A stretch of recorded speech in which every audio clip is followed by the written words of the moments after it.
మాకు ఆడపిల్లకి పెళ్ళైనా సరే మా జీతాలు చాలవు, అప్పులు చేసుకోవాలి. హాస్పిటల్కి వెళ్ళాలన్నా సరే మాకు క్యానింగ్లు తీసుకోవాలంటే మా జీతం చాలదు, పిల్లల పుస్తకాలు కొందామని మా జీతం చాలదు, అప్పులోకి వెళ్ళి చేర్చగలమా?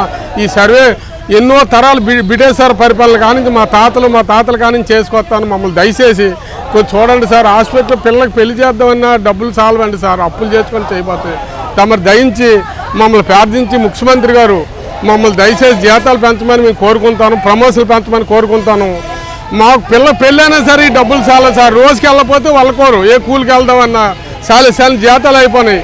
మీడియా వారు మమ్మల్ని చల్లగా చూసి ఆ ముఖ్యమంత్రి గారు చల్లగా చూస్తే మేము కోరుకుంటాను జీతాలు పెంచుకోండి. జీతానికి నిత్యావసర ధరలు పెరిగిపోయినాయి కదా, ఎలా భరిస్తున్నారు సార్?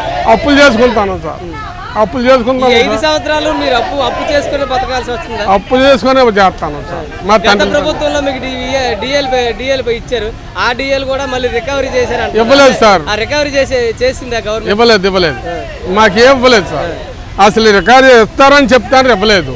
అసలు పెళ్లి చేద్దామన్నా డబ్బులు పర్మనెంట్ చేస్తాను 2017లో ఆ పాదయాత్రలో జగన్మోహన్ రెడ్డి చెప్పాడు. ఏం చేయలేదు, ఇప్పటి వరకు పర్మనెంట్ చేయలేదు. ఏమి చేయలేదు. మరి ఏం చెప్తారు సార్ రాష్ట్ర ప్రభుత్వానికి? మేము ఎన్నో ధర్నాలు చేసాము, ఎన్నోసార్లు చేసాం, మమ్మల్ని ఎవరు పట్టించుకున్న నాదులు ఎవరు లేరు సార్. తలయారా మా తలరాతులు అలా మారాయి సార్. తమరు మీడియా వాళ్ళైనా సార్ మా గురించి పట్టించుకొని ఏ పిల్లకి పెళ్ళైనా సరే ఆడపిల్లకి చదువుకుందామన్నా డబ్బులు చాలలేదు సార్. ఏ ప్రభుత్వం హాస్పిటల్లో ఎక్కడికి వెళ్దామన్నా డబ్బులు చాలలేదు, ఛార్జీలకి చాలేదు, అప్పులు చేసుకొని తింటాను సార్. తమరు ఈసారైనా సరే నేను విన్నాను మాట తప్పని జగన్మోహన్ రెడ్డి మీకు న్యాయం చేస్తారని నమ్మారు కదా, 5 సంవత్సరాలు న్యాయం చేసాడా? మాకు న్యాయం చేయలేదు సార్.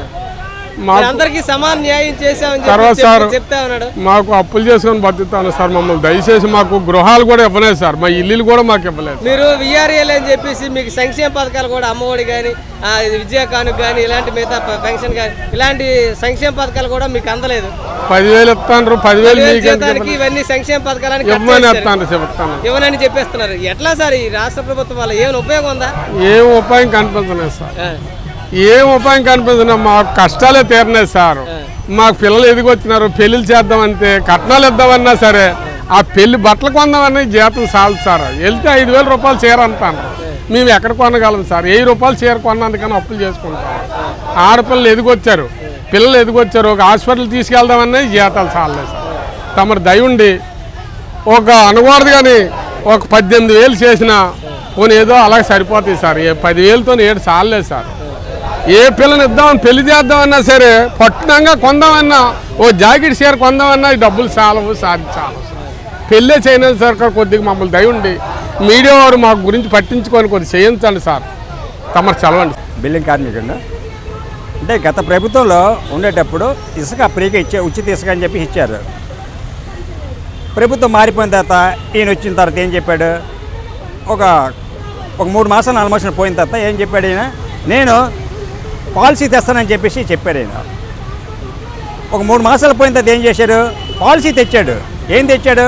మద్యపాన నిషేధాన్ని తెచ్చుకున్నాడు. దాని మీద మంచి పాలసీ తెచ్చానని చెప్పేసి మద్యపాన నిషేధం తెచ్చాడు. దీన్ని మాత్రం 3 మాసాలు పోయిన వరకు ఏం తేలేదన్నమాట. ఎందుకంటే తర్వాత 3 మాసాలు పోయిన తెచ్చాడనమాట. ఎలా తెచ్చాడు? ఇసుక తూకంకి తెచ్చాడనమాట. అంటే ఎలాగుంది తూకం తేడా అంటే మీ ఇప్పుడు ఏ గవర్నమెంట్ తేలేదు ఇంతవరకు. అలాగా తూకోవాలని చెప్పేసి ఈయన తూకం తెచ్చాడు. ఈయన తూకం తెచ్చి ఎంత 20,000 30,000 రూపాయలు అని చెప్పేసి అనుకున్నాడు. కానీ ఇదంతా దుర్మార్గంగా చేస్తున్నాడు. బిల్డింగ్ కార్మికుడికి చాలా ఇబ్బంది పడుతున్నాడు. అప్పటి నుంచి పనులు కూడా పూర్తిగా లేవు. వేరే వీళ్ళు ఏం చేస్తున్నారు? ఎక్కడికి వలస వెళ్ళిపోవాలి. ఇప్పుడు హైదరాబాదు బెంగళూరు ఎక్కడికి వెళ్ళిపోతున్నారు. చాలామంది బాధపడుతున్నారు.